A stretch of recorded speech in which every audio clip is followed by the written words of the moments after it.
A golden-haired girl, 3 bowls of porridge, a cottage deep in the woods. It sounds innocent, a child's bedtime tale, but its meaning is far older and never meant for children at all.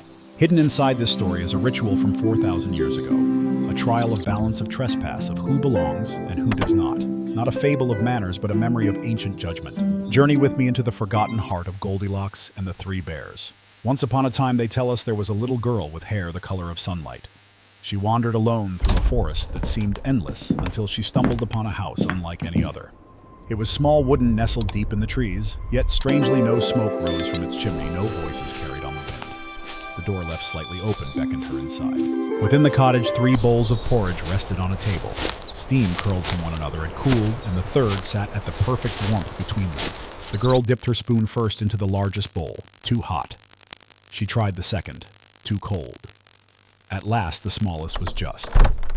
Then her eyes turned to the chairs. One was tall and wide, carved for strength. One was slimmer, its arms narrow. The third was tiny, delicate. She sat in the largest too hard, the second too soft. Only the smallest fit her. But even then, the chair gave. Upstairs, she found 3 beds. Oh, that is much too hot. One too firm, one too yielding, the last a perfect balance between. But the home was not empty. 3 bears returned a father of great size, a mother of calm presence, and a child whose innocence mirrored her own. They saw the disturbance. The spoons misplaced, the chair broken. This is just right. The intruder curled into their most intimate space. Anger rose. Fear followed. In the version told to children, Goldilocks awakens startled and flees into the forest. She escapes judgment, vanishes into the trees, and the story ends with a warning: do not trespass where you do not belong. But older tellings whisper something different. In them, the girl is not simply a thief of porridge and sleep. She is the outsider brought before guardians, tested by fire comfort. The bears, then, are not merely animals. They are judges, protectors of a threshold.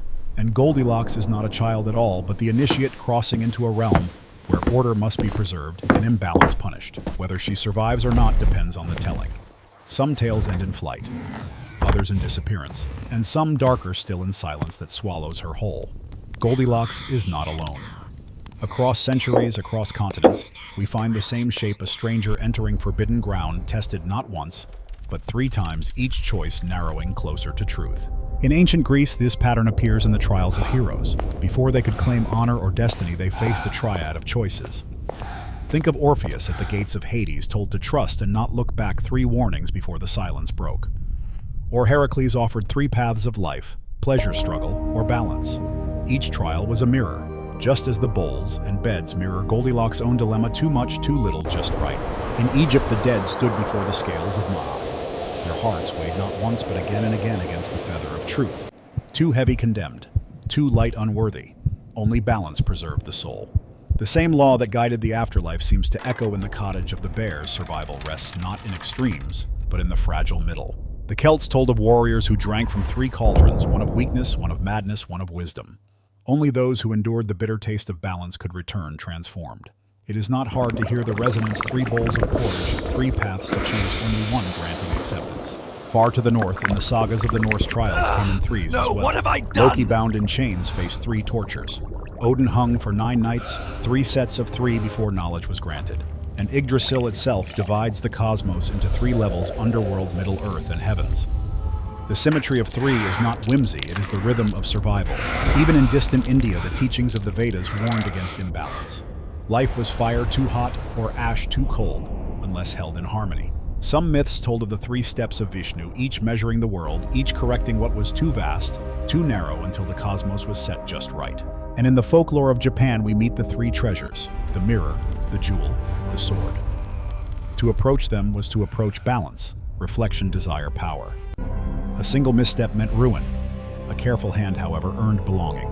Everywhere the pattern repeats: 3 doors, 3 paths, 3 guardians. Always the intruder must choose. Always the lesson is, the same harmony is not given, it is proven. So when Goldilocks lifts her spoon, lowers her body into a chair, curls into a bed, she is not a curious child. She is the echo of an initiate stepping through the same ritual performed in temples, barrows, and shrines for thousands of years. The forest cottage then is a sanctuary. The 3 bears are not animals, but archetypes, judges of the trial. And the little girl with golden hair carries within her the memory of countless wanderers across countless cultures, all seeking the same fragile truth: who belongs and who does not. Fairy tales leave no bones. They do not fossilize like teeth or stone.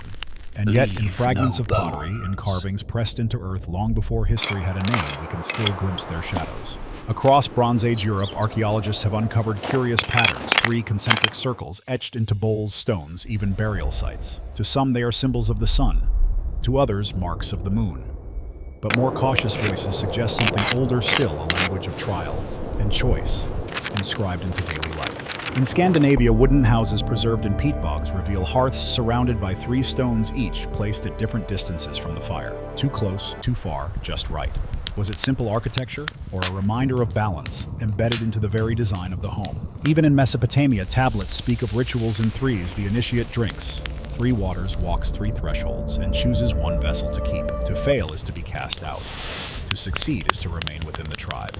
The echoes are chilling so close to the girl, the bowls, the beds, we think belong to children's books. Anthropologists warn us stories are not born in nurseries. They are the last skin of ancient practices softened over centuries until they are safe for young ears. But strip away that skin and you find something older, harder. A survival manual. A map of the human condition. Modern science has even given this story its name, the Goldilocks Principle. In astronomy, it means a planet must sit not too close to its star, not too far, The ancient but in the narrow tales zone where speak water of flows forgotten and life heroes. endures. Earth exists only because it is just right. And so in physics, chemistry, even biology, we repeat the phrase again and again. Not Just too right. much, not too little, but balance the razor's edge on which survival rests. But here is the unsettling question: did we name the principle after the fairy tale? Or was the fairy tale already whispering the principle thousands of years before science could prove it? Excavations in Central Europe uncovered ritual chambers carved into caves dated nearly 4,000 years ago. At their heart stood 3 niches, 1 large one, small one in between. No bones, no treasures, no explanation, only this triad, waiting in silence. To most, it is coincidence. To some, it is proof. Long before Goldilocks, our ancestors carved the law of balance into stone. Even in folklore records, the tale itself is not fixed. Early versions spoke not of a girl, but of an old woman, or even a wandering beast. The details shift, but the structure remains 3 trials, 1 balance. It is this skeleton of story archaeologists argue that carries the weight of millennia.